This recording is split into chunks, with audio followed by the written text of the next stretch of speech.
আসসালামু আলাইকুম। ভারতের সাথে বাংলাদেশের যেই ভারতের একপাক্ষিক আগ্রাসন চলছে, এটাতে বাংলাদেশের একটা লাভ হয়েছে। সেটা হচ্ছে পুরো জাতি আমরা এক, দেশের প্রশ্নে দেশপ্রেমের জন্য আমরা এক জায়গায় চলে এসেছি। এটা হচ্ছে বাংলাদেশের লাভ। আর ভারতের কিছু মূর্খ ধর্মান্ধ যেসব এই যে বিজেপি আরএসএস যেগুলো আছে, শুভেন্দু অধিকারী সহ যারা এসব করছে, ওদের তো বাথরুম করার পায়খানা নাই, কয়দিন হাগার জন্য গুও থাকবে না পেটের মধ্যে। কারণ খাইতে পাবে না তো গু কোত্থেকে আসবে? হাগারও দরকার হবে না, বাথরুমেরও দরকার হবে না। আমাদেরকে থ্রেট করা হচ্ছে, ট্রিটমেন্ট দিবে না, ওদের হোটেলে আমাদেরকে থাকতে দিবে না। আলহামদুলিল্লাহ, আমি খুব খুশি হয়েছি যে বাংলাদেশের মানুষ ওই দেশে ঘুরতে যাবে না। পাকিস্তানে ঘুরতে যাব, অনেক সুন্দর সুন্দর জায়গা আছে পাকিস্তানে। পোর্ট এন্ট্রি ভিসা নিয়ে যাবেন, এইখানে কোনো ভিসা টিসা লাগবে না, ঢুকে যাবেন, ঘুরে টুরে চলে যাবেন। পাকিস্তানের ভাইয়েরা আপনাদেরকে আদর আপ্যায়ন করবে। সো পাকিস্তান যাবেন। যারা ব্লগ করেন, বিভিন্ন ইন্ডিয়ান জামা কাপড় নিয়ে করতেন, কসমেটিক্স নিয়ে করতেন, পাকিস্তানের জামা কাপড়ের মান অনেক ভালো। বিভিন্ন প্রোডাক্ট, বিভিন্ন ইলেকট্রিক সামগ্রী আমরা পাকিস্তান থেকে আনবো, ইন্ডিয়া থেকে আনবো না। আমি বাংলাদেশের যারা কিনা বিজনেস করেন তাদের কাছে অনুরোধ থাকবে পাকিস্তানের সাথে সম্পর্ক আরো সুদৃঢ় করার। গ্যারান্টি দিলাম, এই বাংলাদেশের উপরে যদি কোনো বিদেশি আগ্রাসন, যে কোনো পৃথিবীর যেই দেশেরই আগ্রাসন আসুক, সবার আগে বাংলাদেশের মানুষের সাথে পাকিস্তান দাঁড়াবে। অতএব তাদের অর্থনৈতিক যে ভিত, সেটা মজবুত করার জন্য আমরা তাদের কাছ থেকে জিনিস কিনবো, আমাদের জিনিস তারা কিনবে। তাদের সাথে সাংস্কৃতিক, অর্থনৈতিক, রাজনৈতিক সব ধরনের একটা সম্পর্ক হইতে হবে। 1971 সাল ইজ গন। আমরা 71 সাল নিয়ে তাকাই না। 71 সালের মতো বাংলাদেশ পাকিস্তান জীবনে কোনোদিন আলাদা হবেও না। এটা একসাথ করার সময় ব্রিটিশদের চাল ছিল, একটার ওই মাথায় একটার এই মাথায়। সো এটা এমনিতেই আলটিমেটলি থাকতো না। আমরা এখনো এক হইতে চাই না, কিন্তু সম্পর্কটা মজবুত হইতে হবে। আমার দেশের কোনো সমস্যার জন্য যাতে পাকিস্তান তাদের পারমাণবিক অস্ত্র থেকে শুরু করে যা যা প্রয়োজন, সেটা যাতে আমরা মনে করতে পারি এটা আমাদের, এবং ভারত সেটার জন্য যেন ভয় পায়, আমাদের সেই সম্পর্কটা তাদের সাথে থাকতে হবে। অতএব আমরা পাকিস্তান যাব। যারা চিকিৎসক, আপনাদের কাছে অনুরোধ, আমাদের এখন সবচেয়ে বড় সমস্যা যেটা আমরা মনে করছি, যে না পারতে অনেক মানুষকে ভারতে যেতে হয়। আপনাদের বাংলাদেশের চিকিৎসকদের কাছে হাত জোর করে অনুরোধ করছি, বাংলাদেশে অনেক খারাপ ডাক্তার আছে, অনেক খারাপ হাসপাতাল আছে, অনেক ভালো মানুষও আছে। অতএব ভালো মানুষ, ডাক্তার যারা আছেন, ভালো মানুষ, বিজনেসম্যান যারা আছেন, আপনাদের কাছে অনুরোধ, গাজীপুর, নারায়ণগঞ্জ, সাভার, অন্তত এইসব জায়গাগুলোতেও, বিভাগীয় শহর, এই জায়গাগুলোতে যদি বড় বড় কিছু ভালো ভালো হসপিটাল করেন, যেটার এই ডাকাতি করবে না, রিপোর্ট করার নামে, টেস্ট করার নামে মানুষের গলা কাটবে না, এরকম অন্তত সারা বাংলাদেশে 10 জন মানুষ কি আপনারা নাই? 10 জন মানুষ 10টা জায়গায়, বিভাগীয় শহরগুলো সহ, ঢাকার এই শহরতলি জায়গাগুলোতে কয়েকটা হাসপাতাল করেন। আমার বিশ্বাস বাংলাদেশের মানুষ এখানে যদি ভালো ট্রিটমেন্ট পায় তাহলে বিদেশে যাবেন। আপনাদের কাছে অনুরোধ, ডাক্তারদেরকে এগিয়ে আসতে হবে। সো আপনারা এটার ব্যবস্থা নেন। আমার আমার যতটুকু গ্রহণযোগ্যতা আছে, আমার যতটুকু পরিচিতি, আমার সোশ্যাল মিডিয়াতে যতটুকু মানুষের কাছে যেতে হয়, আমি আপনাদের এই হাসপাতাল করার জন্য যত প্রচারণা দরকার আমি আমার জায়গা থেকে করব। সবগুলো ক্ষেত্রে আমি আপনাদের সাথে থাকব। আপনাদের কাছে অনুরোধ, এই চিকিৎসা খাতটাকে একটু বাঁচান, বাংলাদেশের মানুষ যাতে আর ইন্ডিয়াতে চিকিৎসার জন্য যেতে না হয়।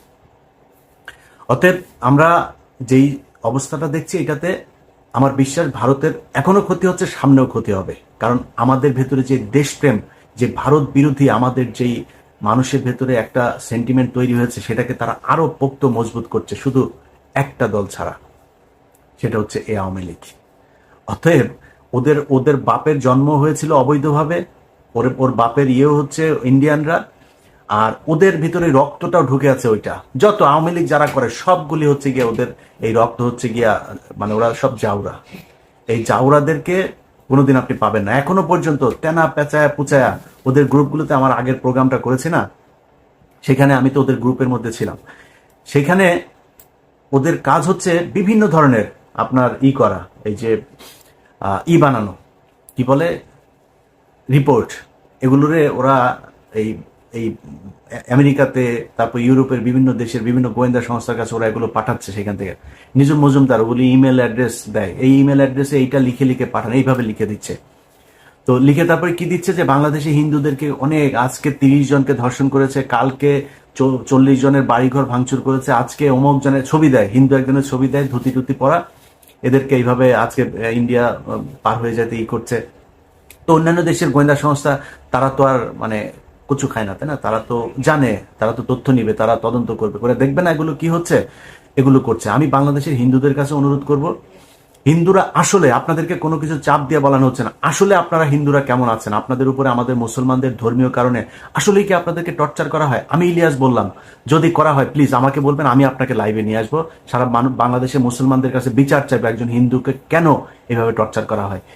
ইসলাম যদি কেউ প্রতিষ্ঠা করতেও চায়, জোর করে আপনার প্রতিষ্ঠা করা না, ইসলামের সৌন্দর্য দিয়েই আপনাকে আকৃষ্ট করা হবে। সো আপনার যদি মনে হয় যে আপনাকে মুসলমানরা টর্চার করে, আপনি আমাদের বলেন, আমরা আপনার পাশে দাঁড়াবো। আমি কথা দিচ্ছি, অনেক মানুষ হয়তো মনে করেন আমি খুব হিন্দু বিদ্বেষ, আরে ভাই আপনার বিদ্বেষ দিয়ে আমি কি করবো? বাংলা পৃথিবীর মধ্যে 180 কোটি 200 কোটি মুসলমান, এত মুসলমান দরকার নাই তো ভাই, বহুত মুসলমান আছে, মুসলমানরাই ইসলাম পালন করেন। আপনি হিন্দু কোন ধর্ম পালন করলে আমার সমস্যা আছে না, আপনি আপনার ধর্ম করেন ভাই, আমি আমার ধর্ম করবো। আমি আমার ধর্মের সৌন্দর্যটা, আপনার সাথে যদি ওইরকম সম্পর্ক হয় আমি বলবো যে ভাই আমার ধর্মটা এই, আপনার ভাল লাগলে আপনি ডিসিশন নিয়ে নেবেন আপনি কোন ধর্ম পালন করবেন। সো আপনাদেরকে জোর করে কেউ ধর্ম পালন করাইতে যাবে না, এবং ধর্মের কারণে বাংলাদেশে কোনোদিন কোনো হিন্দুর উপরেই করে না। যদি সত্যবাদী হয়ে থাকেন তাহলে স্বীকার করবেন এই বাংলাদেশে সবচাইতে বেশি নির্যাতন হিন্দুদের উপর করেছে আওয়ামী লীগ। অতএব সাধারণ হিন্দু আপনারা যারা আছেন, আপনাদেরকে বলবো আপনারা সারা দেশের সবাই মিলে একটা সমাবেশ করেন, ঢাকাতে একটা ডেট দেন, আপনারা ওই সমাবেশে আসেন, আপনাদের সাথে আমাদের লোকজনও থাকবে আপনাদের সাথে সংহতি জানানোর জন্য। সারা পৃথিবীকে আপনারা জানিয়ে দেন যে বাংলাদেশের হিন্দুরা আসলে কেমন আছে। তারা ভারতের বিভিন্ন গণমাধ্যম দিয়ে সবচাইতে স্পর্শকাতর একটা খবর, আমি সেটা করতে পারি নাই, সত্যতা যাচাই করতে পারি নাই, তাদের ওইখানে লেখালেখি হচ্ছে ডেইলি স্টার যেহেতু ইংলিশ পত্রিকা, ওদের ওইখানে কিছু পত্রিকা নাকি তারা ছাপছে, যেটা তাদের ছাপাখানায় এটা করা হচ্ছে, যেটা বাংলাদেশে যে কপিটা যাচ্ছে ওই কপিটা না, আলাদাভাবে তারা 100 করে কপি ছাপছে, যেই কপিগুলো পৃথিবীর বিভিন্ন জায়গায় দিচ্ছে। ওই কপিগুলোর ভেতরে তারা এই হিন্দুদের উপরে খুব টর্চার হচ্ছে, সব ঠিক থাকছে, এই দিকের পেজ ওই দিকের পেজ সব ঠিক রেখে শুধুমাত্র হিন্দুদের কিছু নিউজ, এই সংখ্যালঘুদের উপর নির্যাতনের কিছু নিউজ সেখানে ঢুকিয়ে দেওয়া হচ্ছে। ওই কপিটা তখন পাঠিয়ে দেওয়া হচ্ছে। এখন একটা ইংলিশ পত্রিকার যখন মূল কপি আপনাকে প্রিন্ট কপি যখন দেওয়া হবে, তখন তো একটা দেশ বিশ্বাস করবে, ও আচ্ছা ডেইলি স্টারের মতো পত্রিকা এটা বলেছে, তাহলে তো বোধহয় এটা সত্যি। এটা করা হচ্ছে। আমি মনে করি গোয়েন্দা সংস্থার এটা যাচাই করে দেখা উচিত। আমি লাস্ট প্রোগ্রামে যেই যে স্ক্রিনশট, ওইখানে অনেকের ফোন নাম্বার আছে। লেফটেন্যান্ট কর্নেল রেদওয়ানকে শুনলাম গ্রেপ্তার করা হয়েছে, জেড খান পান্না তাকে গ্রেপ্তার করা উচিত। যে ফোন নাম্বারগুলো, বাংলাদেশি ফোন নাম্বারগুলো যেখানে দেওয়া আছে, অনেকের ছবি অনেকের ভিডিও সেখানে প্রচার করা হয়েছে, আপনাদের উচিত তাদেরকে ধরে জিজ্ঞাসাবাদ করা। পরবর্তীতে আমরা 10 তারিখের একটা ষড়যন্ত্রের কথা 8 তারিখে প্রচার করেছিলাম, 30 তারিখেরটা 29 তারিখে প্রচার করেছিলাম। সামনে হয়তো এরকম অনেক কিছু হবে, সেটা আমি জানবও না, প্রচার হবে না, প্রকাশ পাবে না, তখন তারা একটা বিশৃঙ্খলা তৈরি করার চেষ্টা করবে। সো আমি মনে করি যে আপনাদের উচিত এই বিষয়গুলো খুব, গোয়েন্দা সংস্থার বিশেষ করে এই ব্যাপারে তৎপর হওয়া উচিত। তারা কি করছে, এই কারা কারা ছিল, এই নাম্বারগুলো কাদের কাদের, তাদেরকে ধরা উচিত। তো যাই হোক, আমরা অনেকের কাছেই শুনি যে বর্তমান সরকারের সময়ও আমরা অনেক সমালোচনা করছি। এই সমালোচনা কেন? আমি আমার কথা বলি আর কি, আমি আসলে কোনো দলের কাছ থেকে সুবিধা পাওয়ার জন্য এই 5 বছর এত ঝুঁকি নিয়ে এত কিছু করি নাই। এখন আমি ধরেন ডক্টর আসিফ নজরুলের বিরুদ্ধে কথা বলেছি, আমি বিএনপির ফখরুলের বিরুদ্ধে কথা বলেছি। এখন আমি যদি বাংলাদেশে যাই, আমার কি করবেন? কি করবেন? আমারে মানে মেরে ফেলবেন? আমার জেলখানায় নিয়ে ঢুকাবেন না তো। আওয়ামী লীগের সময় তো এর চেয়ে ভয়ঙ্কর অবস্থা। আমি বাংলাদেশে যাওয়া মানে আমি ডেড, মানে শুধু মারা যাওয়াই অন্য জিনিস, মানে মারা যাওয়ার আগে যে আমার উপরে কত টর্চার চলতো সেটা আপনারা অনুমান করতে পারেন। ওই সময় ভাই কথা বলেছি, আর এখন আমার কি করবে বাংলাদেশে গেলে? কিসের জন্য কথা করতে হবে, আপনারা ভয় পাইতে হবে? সো আমি মনে করি ফখরুল ইসলাম কিছু কথা বলেছে, এই কথাগুলো বিএনপির কথা না, কারণ বিএনপির তারেক রহমানও এই কথা কোনোদিন বলে নাই, বিএনপির কোনো সাধারণ কর্মীও এই কথা কোনোদিন বলে নাই।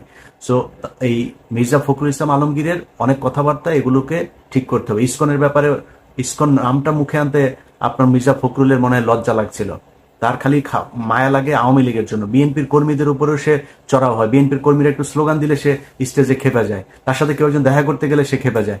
সো মির্জা ফখরুল ইসলামের প্রীতি হচ্ছে আওয়ামী লীগের সাথে, বিএনপির সাথে বা বাংলাদেশের জাতীয়তাবাদী শক্তি যা তাদের সাথে না। অতএব তাদের ব্যাপারে আমাদের সমালোচনা থাকবে। এই সমালোচনা কেন? একদম স্পষ্ট পরিষ্কার।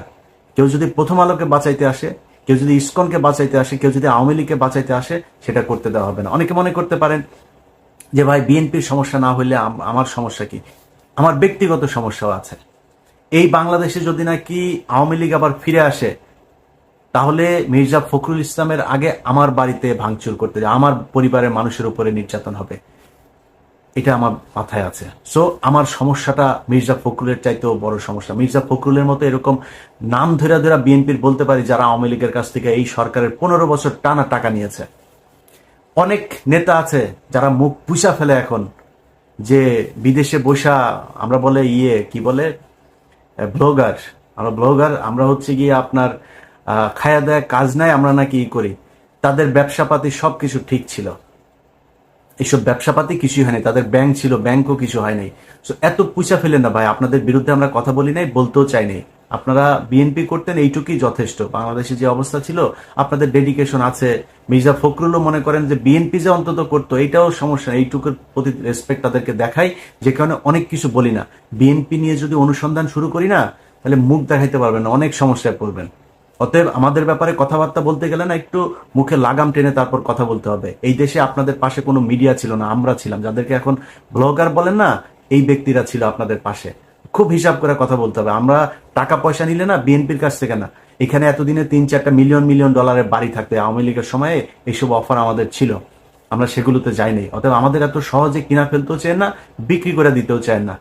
কথা বলতে গেলে খুব হিসাব করে কার বিরুদ্ধে বলছেন ওটা বলতে হবে ওইভাবে। তো যাই হোক, আমরা কোনো সরকারের বিরুদ্ধে না। ইউনূস সরকারের এক সাংবাদিক লিখেছে আমার নাকি বাংলাদেশে যাইতে সমস্যা, এটা বোঝানোর জন্য নাকি করছে। আমি আমার ভিডিওতে বলছি আমার বাংলাদেশে কোনো সমস্যা নাই। ডক্টর ইউনূসের বিরুদ্ধে কিছু বলেছি, নাহিদের বিরুদ্ধে কিছু বলেছি, আসিফের বিরুদ্ধে কিছু বলেছি, অন্য অনেক আছে তাদের বিরুদ্ধে কিছু বলেছি, বলি নাই তো। ইভেন কি হাসান আরিফের পুত্রবধূ, সে আপনার করছে, আপনার তার বিরুদ্ধে করছে, সেটা নিয়েও তো এখনো পর্যন্ত কোনো কথা বলি নাই। তো আমরা এদের বিরুদ্ধে তো না, আমরা হচ্ছে বিশেষ বিশেষ ব্যক্তিদের বিরুদ্ধে, যারা প্রথম আলো, ইসকন, ভারত তাদেরকে বাঁচাইতে চায়, ভারতীয় চরেদেরকে যারা শেল্টার দিতে চায়, আমরা তাদের বিরুদ্ধে। তাদের বিরুদ্ধে যদি মরার মতো পরিস্থিতি যদি তৈরি হয়, আমি ইলিয়াস, আমার যদি কোনোদিন ধরেন কোর্টের মধ্যে দেখেন না, পুলিশ আমার 2 হাত পা ধরে তারপরে পুলিশ আমার কোর্টে উঠাচ্ছে বাংলাদেশে, ওইখানে দাঁড়ায়ও আমার সর্বোচ্চ, আমার মুখ যদি চেপে না ধরে, ওইখানে দাঁড়ায়ও আমি ভারতের বিরুদ্ধে কথা বলে যাবো, কোনো কিছু দিয়ে ঠেকাইতে পারবেন না। এইটুক ইমান ভেতরে আছে। অতএব আমাদেরকে এই কোনো দলের হয়ে কাজ করতে হবে, কোনো কারোর চামচামো করতে হবে, এই জন্য বাংলাদেশের 2000 মানুষ জীবন দেয় নাই। যাদের সন্তান মারা গিয়েছে তাদের কাছে যা জিজ্ঞেস করেন কেমন লাগে, তারা এই জন্য মারা যায় নাই। এই দেশটা ঠিক হইতে হবে, ঠিক না হওয়া পর্যন্ত যারা ভারতের পক্ষে, আওয়ামী লীগের পক্ষে, এগুলোর পক্ষে দালালি করে যাবে, তাদের ব্যাপারে আমার এই আন্দোলন চলতে থাকবে। আমরা যেটা করছি আসলে এটা শুধুই সাংবাদিকতা না ভাই, এটা বিপ্লব, এটা বিদ্রোহ। অতএব মাথায় রাখতে হবে যে যে কোনো পরিস্থিতিতে আমাদের উদ্দেশ্য একটাই থাকতে হবে, সেটা হচ্ছে ভারত কোনোভাবে এই দেশে দাদাগিরি করতে হবে। আপনি চুরি করেন ভাই, বিএনপির লোকজন আপনারা যেখানে যা পারেন, চুরি বাটপারি যা চলতেছে অনেক কিছু, সেটা বলতেছি না, চলতে থাকুক, সমস্যা নাই। টাকাটা বাংলাদেশে থাকতে হবে, কারোর উপর বেশি জুলুম করেন না। আওয়ামী লীগের জিনিসপত্র সব আপনারা টেক ওভার করছেন, আপনার সুইচিং হচ্ছে, কোনো সমস্যা নাই, এটা নিয়ে কিছু বলছি না। কিন্তু কিন্তু ভারতের ব্যাপারে আর আওয়ামী লীগের লোকজনের শেল্টার দেওয়ার ব্যাপারে খুব সাবধান হইতে হবে। কোথাও যদি শুনি কেউ, সেটা জামাতের আমিরও যদি হয় না, আওয়ামী লীগের কারোর করছেন, আমি কিন্তু জামাতের আমিরের ছাড়বো না। অতএব আমি জামাতের আমিরকে রেসপেক্ট করি, তারেক রহমানকে রেসপেক্ট করি, বিএনপির নেতাদের রেসপেক্ট করি, কর্মীদের রেসপেক্ট করি, ছাত্র শিবির, এই জামাত ইসলাম সবাইকে রেসপেক্ট করি, কিন্তু ওই জায়গায় আমি খুব এইটার জন্য আমার যে কত করবেন, বুঝাবেন, করবেন, এটাতে লাভ হবে না। যাই হোক, আপনাদের কাছে অনুরোধ, বাংলাদেশ একটা ক্রান্তিকাল অতিক্রম করছে, আমরা সবাই এক ভারতের প্রশ্নে। এই যে সরকার আছে বর্তমান, এই সরকারের সাথে যত দিক থেকে যা তাদের ব্যাপারে যত সহযোগিতা প্রয়োজন আমাদেরকে বলবেন, আমরা সব দিক থেকে আপনাদের পাশে আছি। বাংলাদেশের মানুষ আপনাদের পাশে আছে, বাংলাদেশ সেনাবাহিনী আপনাদের সাথে, বাংলাদেশের মানুষ আছে। যদি যুদ্ধ বাদে আপনাদের গোয়েন্দা তেমন তথ্য যদি থাকে ভারত আমাদের উপরে আক্রমণ করবে, আগেও বলেছি, আপনারা বাংলাদেশের জনগণকে ট্রেন আপ করেন, অস্ত্রের জন্য যেটা প্রয়োজন, যেখান থেকে অস্ত্র আনার প্রয়োজন হয় সেটার জন্য দ্রুত তড়িৎ ব্যবস্থা নেন। আমরা ভারতের বিরুদ্ধে বাংলাদেশের মানুষ যুদ্ধ করার জন্য প্রস্তুত। এবং অনেকে বলতে পারেন যে ভাই আপনি তো আমেরিকা বসে আছেন, কথা দিলাম এই ভিডিওর সামনে বসে আবারও কথা দিলাম, যেদিন ভারতের সাথে যুদ্ধ বাঁধবে, যদি নাকি পরের দিন আমি ইলিয়াস বাংলাদেশে ফ্লাই না করি, জীবনে কোনোদিন আপনাদের সাথে মুখ দেখাবো না। এই যুদ্ধে প্রত্যক্ষভাবে অংশ নিয়ে শহীদ হইতে চাই, এটা স্বপ্ন। ইনশাল্লাহ বাংলাদেশের মানুষ যেভাবে এক আছেন, সব ক্ষেত্রে আমরা আশা করি যে আপনারা এক থাকবেন। ভারতের ব্যাপারে আমরা এক হয়ে তারপরে তাদের বিরুদ্ধে লড়ব।